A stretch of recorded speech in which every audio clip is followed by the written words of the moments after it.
Bismillah, Assalamualaikum warahmatullahi wabarakatuh. Teman-teman, gue udah lama banget nggak konten. Tapi kali ini gue lagi ngeliat sebuah fenomena yang besar banget. Fenomena yang lagi gue perhatiin tentang terjadinya wealth gap yang besar antara si kaya dan si miskin di tengah-tengah pandemi ini. Karena unik banget, kemarin terakhir kali gue baca di berita, ternyata kekayaan orang kaya di Indonesia itu bertambah, sedangkan yang miskin juga bertambah. Yang artinya apa? Ada middle class yang berubah, ada sebagian naik menjadi lebih kaya lagi, ada sebagian yang turun justru ke jurang kemiskinan. Kenapa sih bisa terjadi seperti itu? Gue ini sebenarnya pengen bahas buat lo. Jadi kalau lo pengen tahu, lo pantau terus di sampai akhir. Jadi intinya ada dari data yang gue temuin, yang gue baca dari katadata.co.id, dia menyimpulkan dari berdasarkan lembaga keuangan Credit Suisse bertajuk Global Wealth Data Book 2021 yang terbit pada pekan kedua atau ketiga di bulan Juli kemarin. Itu menyebut jumlah orang kaya di Indonesia melonjak sampai 61,69% di tahun 2020 dibandingkan tahun sebelumnya. Itu kan maksudnya di tahun tengah-tengah pandemi, gimana tuh mereka bisa tumbuh kekayaannya gitu. Jadi yang termasuk kategori itu adalah penduduk dengan kekayaan bersih yang lebih dari 1 juta dolar atau 14,5 miliar, jumlahnya mencapai 171.740 orang pada tahun 2020. Wow. Untuk penduduk dengan kekayaan bersih yang lebih dari 100 juta atau 1,45 triliun pada tahun lalu mencapai 417 orang. Jumlah ini naik 22,29% dibandingkan tahun 2019. Kebayang gak sih tengah pandemi justru orang-orang yang kayaannya di atas 14,5 miliar itu naik 61,69%. Terus orang-orang yang kekayaannya di atas 1,45 triliun naik sampai 22,29%. Itu gimana gitu. Sedangkan kemiskinan tuh bertambah.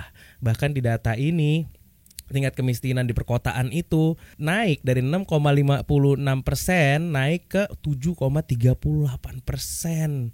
Naik kemiskinan sehingga akhirnya ada satu middle class nih sekarang lagi keadaan yang benar-benar jadi red ocean di dunia perdagangan. Jadi gue sekarang mau ngebahas tentang wealth gap yang terjadi ini kenapa sih gitu. Jadi kalau menurut dari apa yang gue baca-baca, dari apa yang gue pahami dan gue observasi, itu terjadi banyaknya orang yang justru bertambah kekayaannya karena dua hal. Mereka memiliki financial literacy sehingga mereka tahu bagaimana cara menggunakan aset mereka untuk mencari uang. Yang kedua, mereka juga memiliki digital literacy sehingga mereka masih bisa berdagang walaupun dari sisi offline ini sedang berantakan luar biasa karena ada ya pembatasan-pembatasan, tapi keramaian kan pindahnya ke cloud, ke internet, dan mereka memiliki digital literacy sehingga mereka tidak terganggu. Dan juga mereka memiliki pengetahuan yang baik tentang branding, brand positioning, cara membidik market dan lain-lain sehingga akhirnya tidak berpengaruh terhadap penjualan mereka. Juga ada sebagian dari mereka yang akhirnya bisa lebih kaya lagi dari valuasi aset-aset mereka yang bertambah di tengah-tengah pandemi gitu kan. Nah, apa sih sebenarnya solusi yang mesti kita lakuin? Ya berarti gue menyarankan untuk kita semua agar belajar lagi tentang financial literacy dan bagaimana cara membuat aset kita. Nanti ke depannya kita harus mulai belajar tentang investing. Kalaupun kita sekarang mau cari uang gitu, mau bisnisnya kemana, berarti kita tahu kan uang yang berada sekarang ada di upper class. Mereka yang mau lomba-lomba berada di middle class gimana? Ya nggak ada, marketnya lagi jadi red ocean, berdarah-darah. Mereka di sana lagi banting-bantingan harga dan juga akhirnya nggak ngangkat revenue mereka. Berarti harus kita lakukan apa? Bidik ke market upper. Bagaimana cara untuk pindah dari market middle kita ke market upper class? Ya kita harus melakukan branding dengan baik. Kita harus rebranding lagi semua produk kita. Atau justru kita memang jualan yang memang masuk ke dalam segmen mereka gitu. Jadi walaupun nanti ketika kita mau berdagang di upper class itu akan ada tantangan dari impor dan lain-lain. Nah, bagaimana nanti kita di positioning kita, di branding kita dan lain-lain, dan bagaimana cara kita demand creation ke mereka, mengarahkan mereka dengan copywriting kita agar apa? Agar mencintai produk-produk lokal. Tapi kita pun harus naikin kualitasnya. Karena kenapa? Loh, produk-produk brand luar juga yang akhirnya jadi marak di sini juga diproduksinya di negara-negara ini kok, negara-negara berkembang.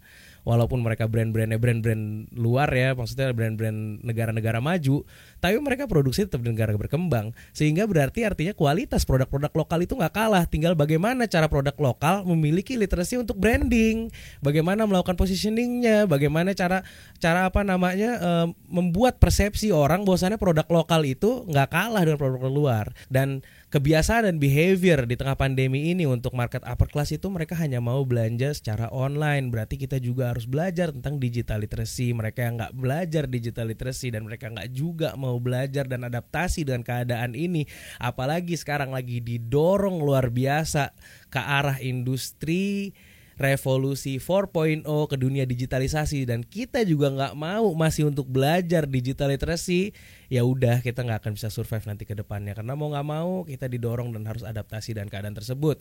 Jadi 2 hal yang harus kita lakuin, ada 3 poin tadi. Yang pertama, kita harus belajar lagi financial literacy supaya dengan keadaan krisis apapun kita tetap bisa striving seperti orang-orang yang pada bertambah kekayaannya tadi.